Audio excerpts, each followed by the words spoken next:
G'day everyone, this is Terry from Aussie Diamond Painters. Just thought I'd do a paint with me today for a little while. If I disappear really quickly, a friend of mine whose house actually collapsed the other night is going to be staying with me for a few days. We had a huge hailstorm here in Sydney, and yeah, he's all his roof collapsed and all that sort of thing, so he's sort of house jumping until he finds somebody to fix the place so he can move back in. But anyway, we will get started. I have a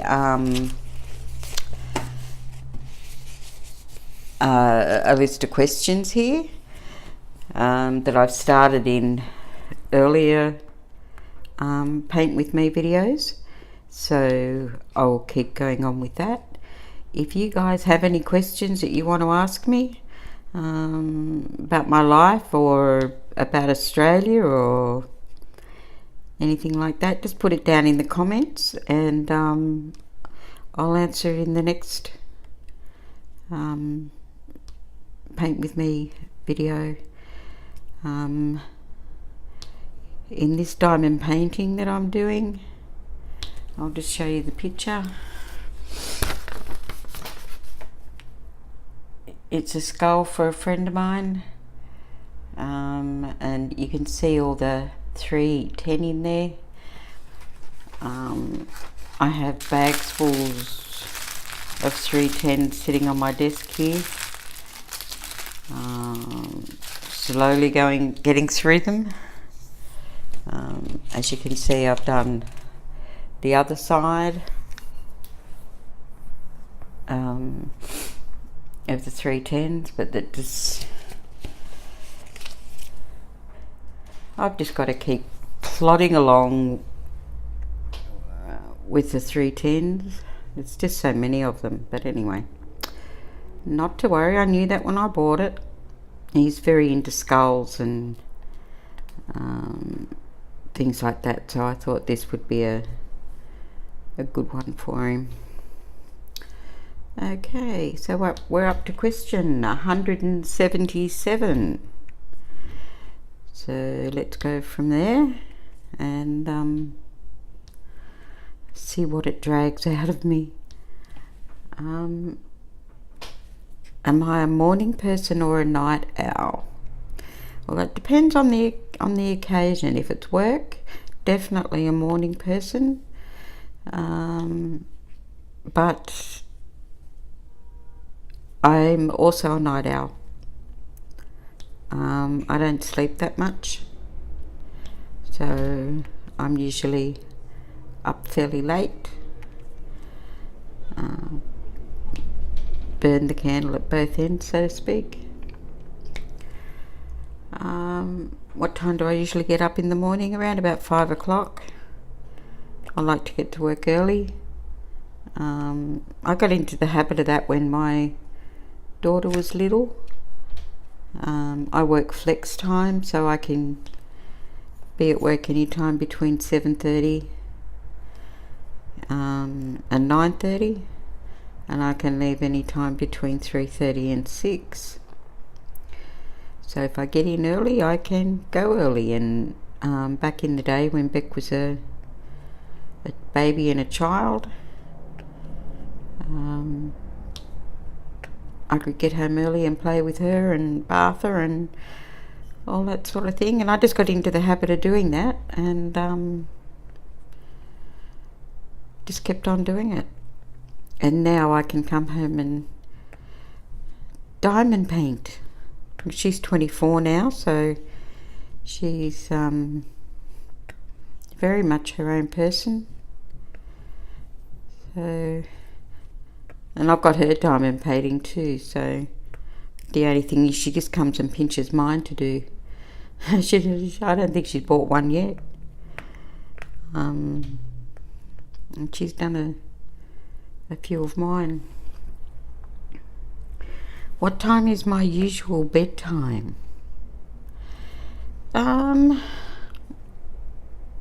around about 11 midnight, something like that, through the week.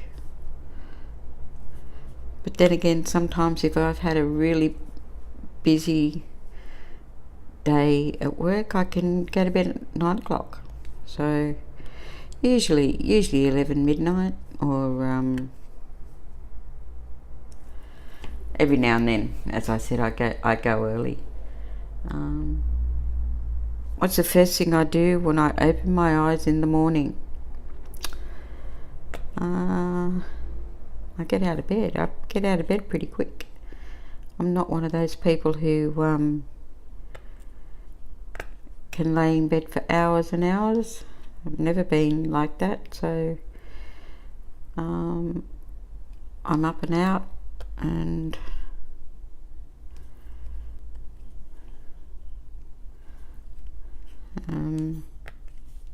I would love to be one of those people that could, stay in bed, but I'm not, so I don't.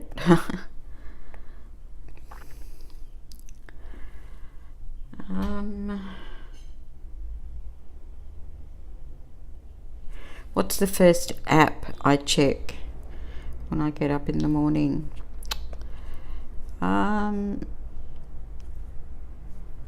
Probably Messenger. A lot of my friends and my daughter, we use Messenger to chat, so probably Messenger to see if anybody's messaged me overnight or in the morning. And actually, my daughter, as I've said before, lives with me, and my bedroom's downstairs and hers is upstairs, and she actually messages me from upstairs. So she doesn't come down, she just sends me a message.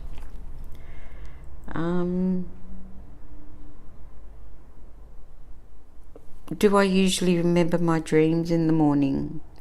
First thing when I wake up I do, but as the day goes on, the memory of those dreams diminishes quite a bit, and most of the time, by the end of the day, I can't remember any of them. I don't know whether that's normal or whether that's how other people and their dreams work, and sometimes I wake up and I don't think I've dreamt at all, and I probably have. I just don't remember. And I've had dreams that are so real, and you wake up in the morning and you think, did that really happen, or was it a dream? And it takes a while for me to realise that it was actually a dream.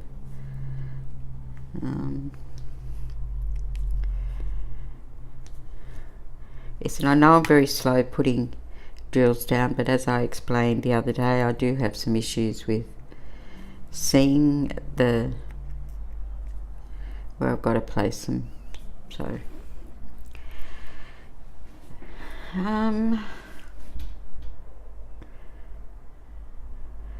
what is the first time you were allowed to put makeup on? Well, I used to, when I was a little girl, I used to do ballet, tap dancing, jazz ballet and things like that, and the concerts, the end of year concerts, we used to be able to wear makeup. But for just going out, I was 16. I was allowed to, on our 16th birthday, Mum and Dad bought us a beauty case, as they used to call them, and that had all sorts of different types of makeup in them. But if we wore makeup, we had to also cleanse and tone and moisturise and all that sort of thing. So all of that was in the bag. I wouldn't say it was very bright, or it was just a lot of neutral tones, but still, in my family, when you were 16 and a girl, you got your bag of makeup, and that's when you were allowed to wear it. As I said, the colours were fairly muted. At that time, blues and bright purples and that sort of thing, eyeshadow were very in. But we didn't get those. We got more of the lighter browns and creams and that sort of thing. But that was okay. It was a start. We could go out and buy our bright purples or bright blues and that sort of thing ourselves. But that took a bit as well, because we weren't allowed to have a job while we were going to school. My father thought that there's going to be so many years of us working, that working and going to school wasn't a very good idea. So we had to use, like, if we got any money for birthday or Christmas or whatever, and because we weren't allowed to work, we got a small amount of pocket money each week. So we used to save that up for makeup and that sort of thing. But one of my first paychecks when I started working,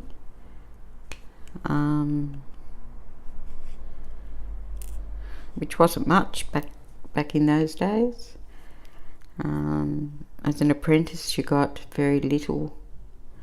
There's no way you could live on it without living at home. Like, you couldn't live out of home if you were a first year apprentice like I was. You just didn't get enough money to be able to do that. But it was enough to buy some little bits of makeup and go out a bit and buy some clothes, or save up to buy some clothes and things like that. I'm sorry if you can hear things in the background. As I said, I live with my daughter and her boyfriend, and they're a little bit noisy up there at the moment. I don't think one of them's very well by the sound of it.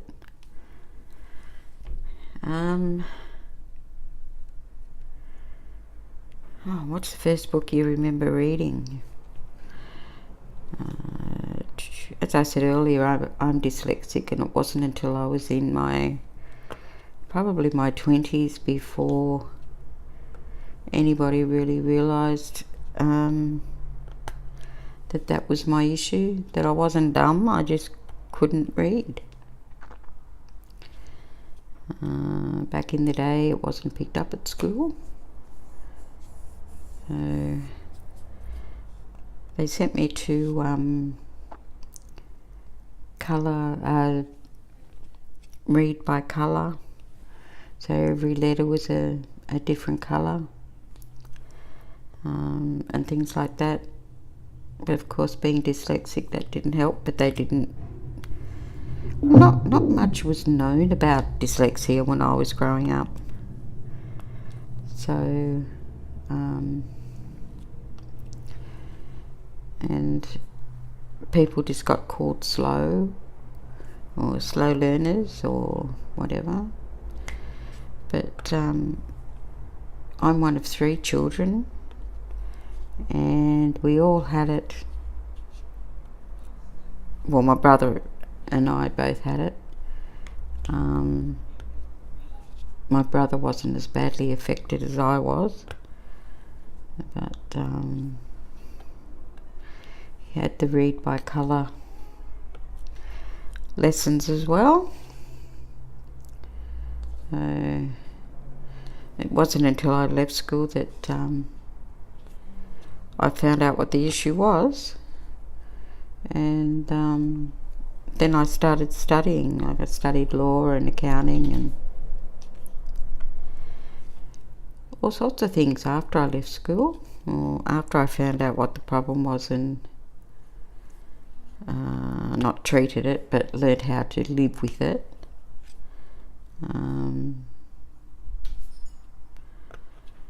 So then I could start studying. And books, reading books. You never saw me without a book after I learnt how to read properly.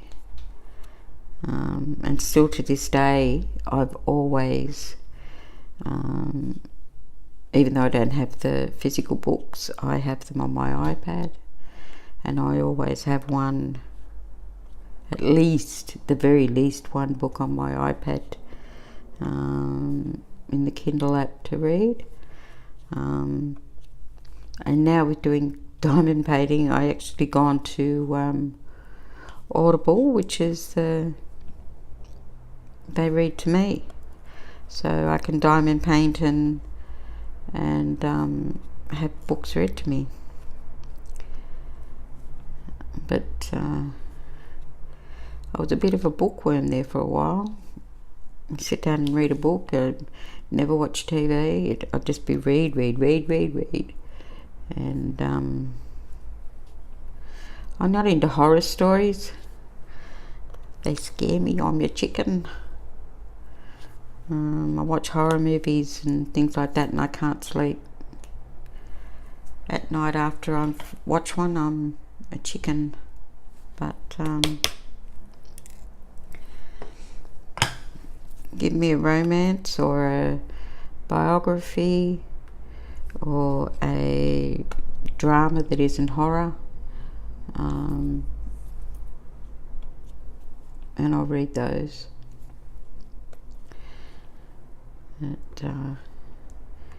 Anything horror and movies, no horror movies for this little black duck. She don't sleep.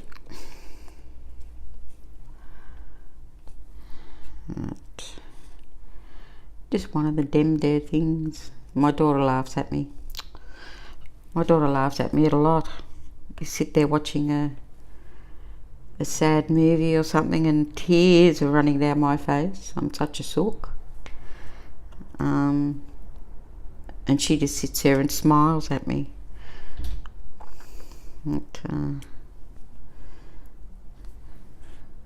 Even some shows, like, you know, half-hour shows on Current Affair and shows like that, I can sit there and cry quite easily if it's about kids or, you know, families and things like that. I can sit there and have a tear and she just sits there and smiles at me. She sort of waits for it now. She knows what I'm like. Too much of a softie. You know, animals or kids or families, and, you know, where one parent might pass away from an illness or accident or something like that.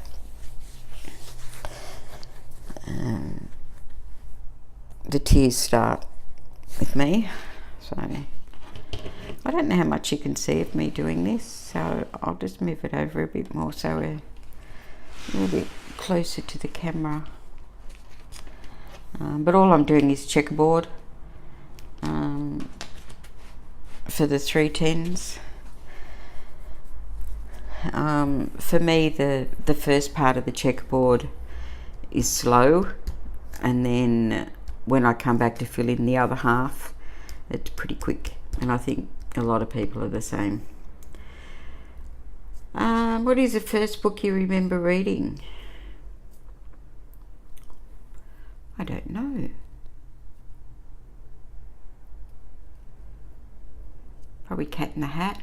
I do remember reading Robbie Louis Stevenson's stories, and I loved them. And I had this humongous book that was nearly as big as me when I was about 2 or 3. And apparently I used to carry that around everywhere, and try and talk people into reading a story to me. I used to love those stories in that big white book. And I don't know whatever happened to that big white book. I would love to have it now. Robert Louis Stevenson used to write or wrote a lot of kids' stories, so and I just loved it. It was when I was a kid, it seemed like a really thick book. I don't actually remember how thick it was, but I remember it was very heavy, carrying it around with me. I'd love to have that book today. I have no idea what's happened to it. But that would have been a good keepsake from my childhood. Probably wasn't in one piece anymore. You know, the amount of carrying it around and dropping it and all that sort of thing when I was a kid, because it was, back then, it was just so heavy. But yeah, and I remember it had one of those, like it was a hardcover book, and as I said, reasonably thick from memory. It had one of the paper covers over the top, and I don't know what happened to that paper cover. I'd say it got wrecked, because I only remember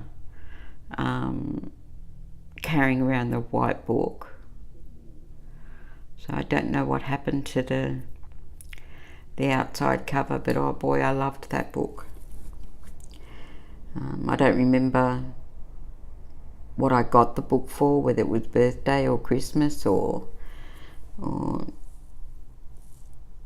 but that book was just unbelievable as far as I was concerned at that age, with all the fairy stories and, you know, fairy tales and that sort of thing in there. All the ones that he wrote, well, probably not all of them, but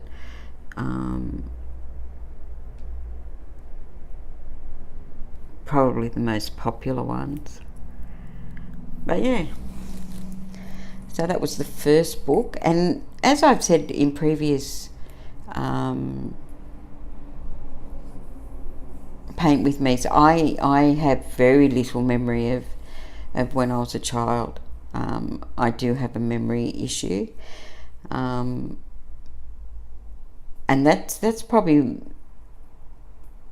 one of the ones that I do remember, and I still don't know if it's because somebody told me about it or whether it is an actual memory, but it feels like it was an actual memory, because I can still, like, the feel of the front of the book, and the cover that was originally over the white part of the book was very pretty, and it was fairy stories or by Robert Louis Stevenson was written on the front. So I think that's more of a memory than somebody actually telling me about it. But anyway, what kind of books do you like to read? I like to read books that take me out of issues or where I am at the moment. I like romance. I particularly like historical romance. Joanna Lindsay is a good example of that. Is someone who, when you're reading her books and you close your eyes, you can actually picture picture what she's described, the dresses, the castles or homes, or, you know, things like that, and you can see it in your mind's eye exactly what she's saying.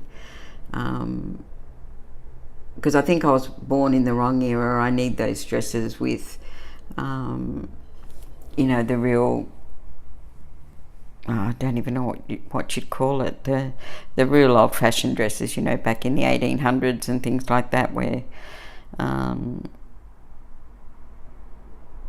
they had the really big dresses with the bustles underneath and all that sort of thing. The only thing I wouldn't like is not being able to bathe properly and and things like that. I love my shower or my bath. At least once a day, usually twice, but yeah, I'm the historical romances. I like biographies if they're really decent biographies, and I like crime stories, but as I said, not horror stories. Yeah, things like that. What is the last book you read? Well, it was a romance book. It's on Audible, so I didn't actually read it. It was read to me. I'm going through a series of, it feels like about 100 books. Snow series is all about different families. And one family lives and works a ranch, and another family, one guy's a stuntman and another guy is something else, but they all get together and live happily ever after and those sort of things. So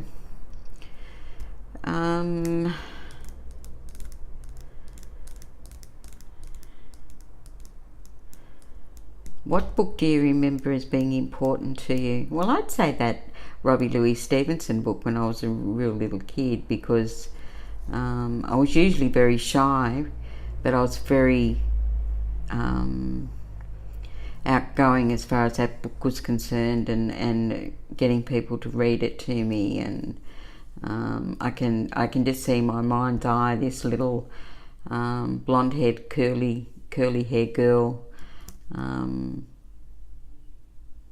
walking around mum and dad's lounge room asking people to read to her. Yeah.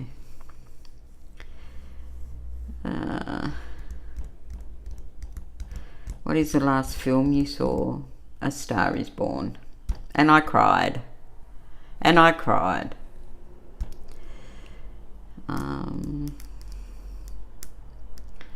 What is the last movie you saw at the cinema?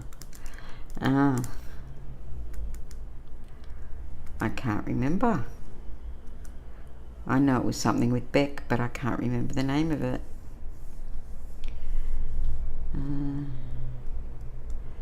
What was the last thing you downloaded onto your computer? I download all the diamond painting YouTubes of all the people I like to listen to and watch, because I watch them going to and from work. Sometimes when I'm doing something really boring at work, I shove the earphones in and have a listen. So yeah, it'd have to be the YouTube stuff. What is the last thing you watched on TV? A series on Netflix called Ranch. Here's a TV show matching Ranch available on Netflix. A former professional athlete returns to Colorado to help his father and brother keep the family series just come on to tell me about the ranch. I've never had that happen before.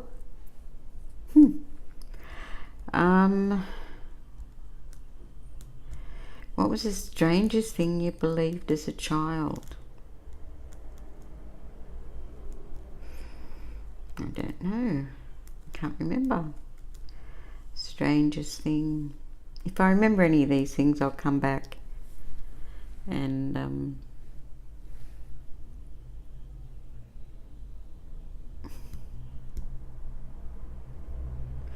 what is the thing you change the TV channel with? A remote control, of course. What kind of car do I drive? I drive a Holden Spark. I don't know whether they're in some of the countries where you guys would be, but similar to a Barina, only of course it's got a better name. It's a Spark, and it's bright red because they always go faster.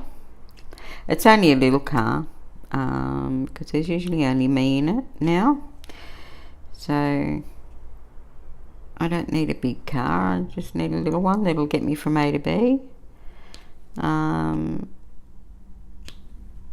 It's a 2016, and it's only done 9,000 Ks, so I don't use it that much, but I couldn't live without it. I couldn't live without a car. There's no way, like, there's public transport to get me to work and back, but there's no way without it taking a couple of hours of getting to my parents, and in the car it takes about 10 minutes, but I'd have to get a bus to a train station and then get a train, and then a bus from the train station to mum and dad's, and then walk. I don't mind the walking part, but it just seems to take forever to get there on public transport. Yeah.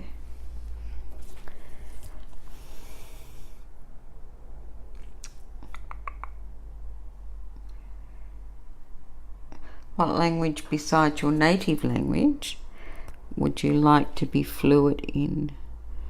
I would say at the moment, because of AliExpress being in China, I'd like to be able to speak Chinese or Cantonese. However they speak, so you can communicate better, and maybe I'll make deals with them and that sort of things. Excuse me for a second while I just have a drink.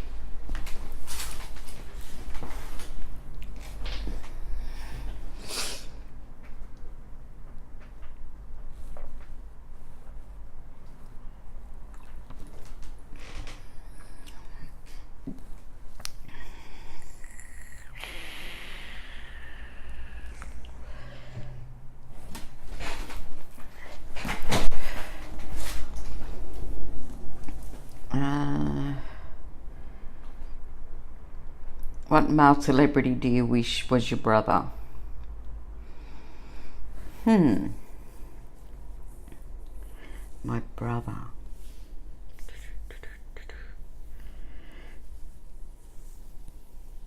I'd like Richard Gere to be my partner.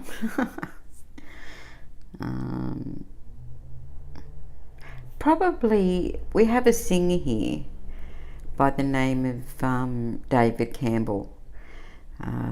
I don't think he's known anywhere else but in Australia, and I think I'd like him to be my brother, because he's actually related to quite a few famous people. His father's Jimmy Barnes. You may have heard of him. I'm not sure. Cold Chisel was the band he was in, and that's his father. And he knows a lot of famous people, and he's also a television presenter. So yeah, it'd be nice to mingle with some famous people every now and then, and be the case of, if you don't want to, you don't do it. So yeah, David Campbell maybe. And we turn the page. Oh God, what medical conditions do you have? What medical conditions don't I have? I have, let's start with the A's. I have arthritis. The reason why I have arthritis is because I have psoriasis, which is a skin condition, and I'm very lucky. I found some injections that work for me. I think they're spelt Talz, Taus. It's the first one that's really worked, otherwise you would see psoriasis all over me. I've been taking it now for about 6 or 8 months, and it's wonderful. Or injecting it. It's a monthly injection that I have to give myself. But that really helps. I have diabetes. Just 1 second, my daughter's just messaged me. I have diabetes, and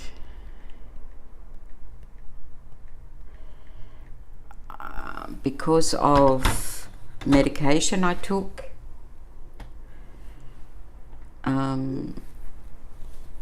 for my skin, I have liver disease, and it just keeps going on and on and on.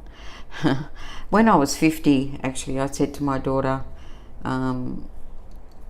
actually, absolutely nothing wrong with me. I take no medication. This was when I turned 50.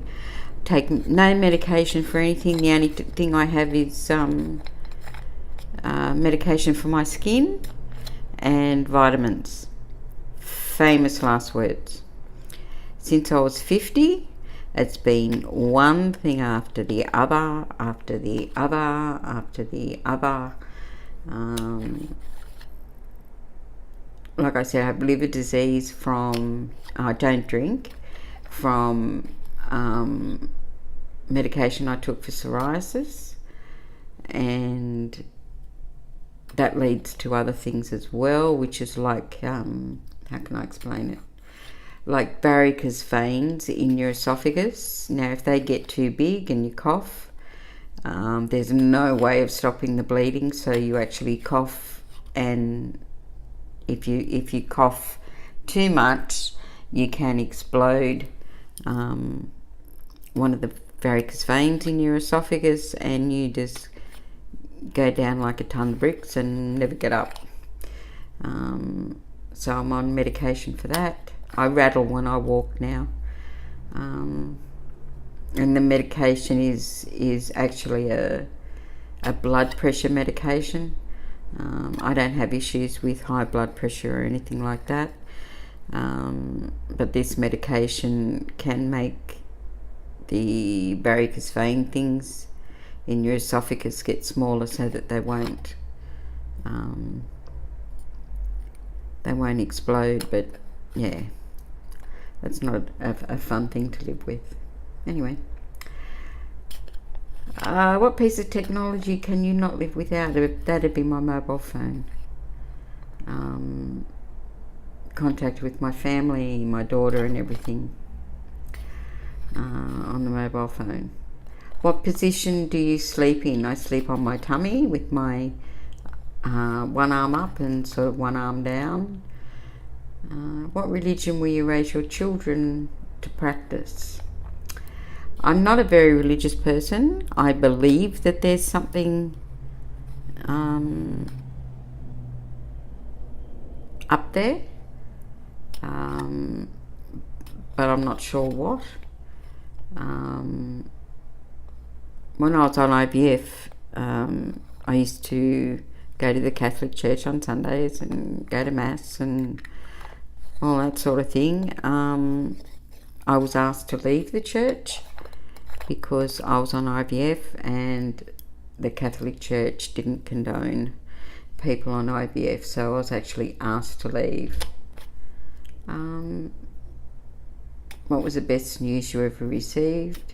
Well, that was on a Thursday afternoon when I was told that my daughter's adopted, and when I got a phone call from the adoption agency to say we have a little girl, I think that was the best news that I ever received. What was the first concert you ever attended? I don't know, probably an Australian singer called John Paul Young. I just can't remember where. What was the first tattoo you got? well, I don't have any, so I didn't get a first one. I'd love to, but with psoriasis and being a chicken shit, I don't know whether I will ever get one. What was the last thing that you bought? Well, that'd be Christmas presents for my grand niece and nephew. And that was the last bit of Christmas shopping that I had to do.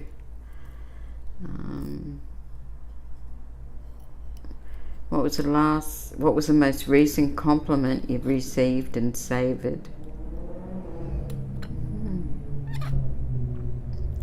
I don't know. I get compliments at work. I get compliments at home. I really couldn't say. What was the name of your first pet? Skippy. Skippy was a great dog. He was a hind, we call him, 57 different varieties. He wasn't a purebred by any stretch of the imagination.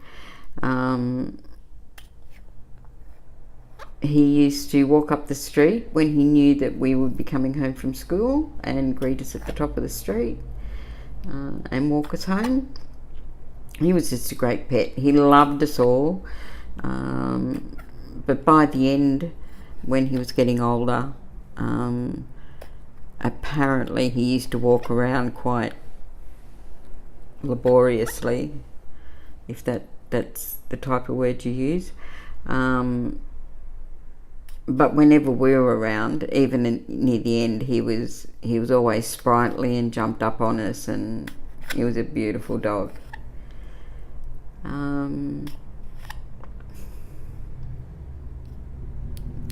What was your first cooking experience? I don't know. I did a lot of cooking growing up. I can't remember what my first experience would have been.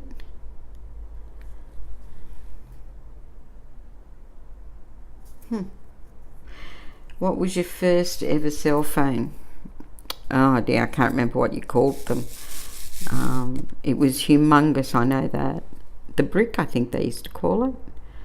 You used to have to carry around a car battery to charge it up, and the phone was pretty heavy as well. But yeah, that was the mobile phone. Anyway, I think that's enough for today. I've had a great time chatting with you, and we'll do it again soon. If you liked this video, can you do a thumbs up and subscribe and click on the little bell so that you get notifications when I put a video out. It's been great chatting here today, and hopefully talk soon again. Bye bye for now.